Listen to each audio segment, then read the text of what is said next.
Well, I think it's always a good time to read and to understand the Constitution as we think about what it means to be citizens.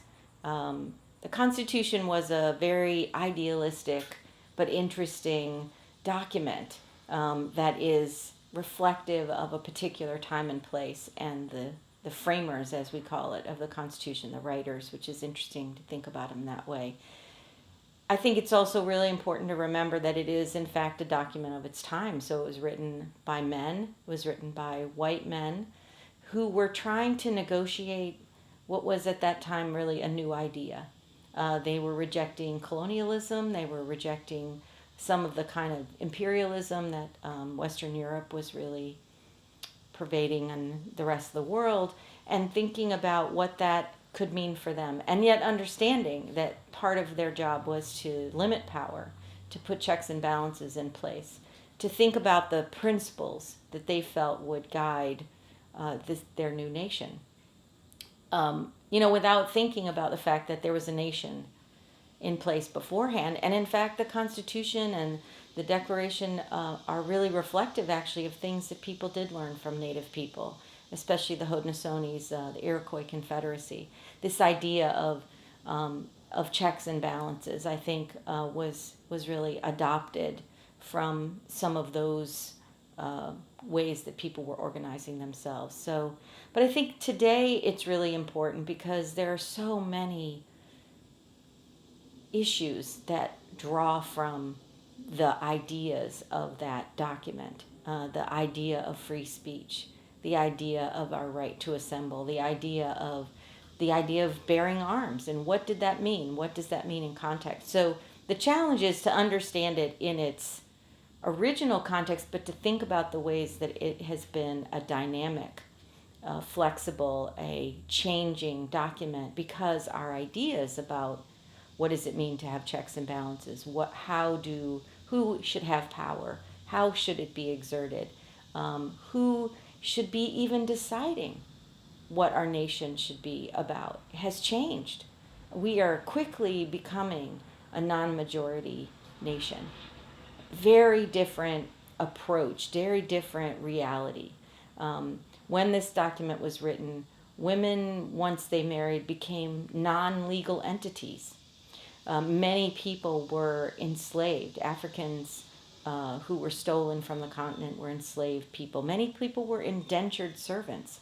Native people were beginning to really be pushed out of their original homelands. And so we can think about it in terms of its capturing a moment when some people were thinking that they were liberating themselves, they were liberating this nation, and other people were feeling trampled by those same people. So I think it's really important to read the Constitution with those kinds of dynamics in mind, not as a verbatim, literal document, because what words mean, what ideas mean, is embedded in the time and place that they were being used, and in this case, being committed to paper.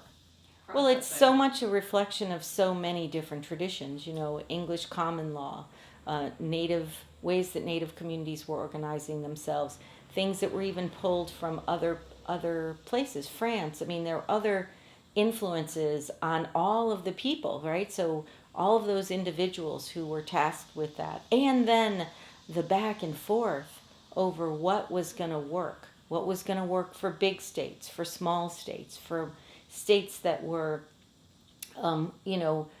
first settled and highly and dense, and other states that had very few people. There was a lot of politicking. So I think ultimately the Constitution is an incredibly political document, and it continues to be. We continue to reconsider, to add amendments, to think about how to continue to shape these guiding principles, and perhaps even rethink them,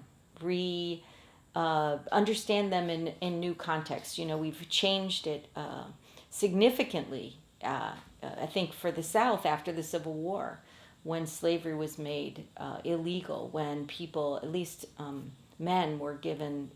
African American men were, for at least a short period of time, given the right to vote. We think about an anniversary coming up very soon the 100th anniversary of the 19th Amendment, giving women, white women, the right to vote.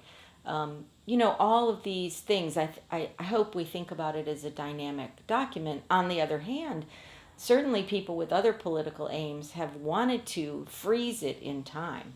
Originalists, right, wanted to freeze it in time and to use it to defend, in fact, a particular way of life that the framers would have completely condoned. That white men were destined to be the leaders of this new nation, that white men should make the decisions for everybody else, that white men were superior to everyone else. So, in fact, the document also reflects that. So, as we think about our changing nation, as we think about our different ideas about human rights, about human beings, we have to think about how that document can continue to reflect what I would hope would be positive aspirations for liberty. We think about the Constitution as the result of a long negotiation. I think it's interesting to look at earlier drafts of it, and look at what was left out. What stayed, what went. All of those things help us to really understand. I mean, think about the Constitution not as a document, but a process. Thinking about the sort of lifespan of something like the Constitution as something that represents a particular civilization, a particular approach to nation building or to identity, right? Because in some sense, the Constitution created an American identity at a particular point in time, when before that you were colonists, or you were the leaders of this particular community. So the Constitution was meant to create a more unifying, at least, identity for the American nation. Right. So it's interesting to think about how the Constitution identifies what is disobedience versus what is unlawful. And when we think about the early framers and people who were thinking about the United States as a place, very much embracing concepts of disobedience, right? The Tea Party. Many, many pieces of our history can be think of and are valorized now as disobedience, when from another perspective one could look at them as unlawful behavior. They were in fact, quote unquote, unlawful behavior in their day. And yet now we hold them up. We hold those actions, those choices up as definitive of our identity, of our nature, of our desire to build this new nation.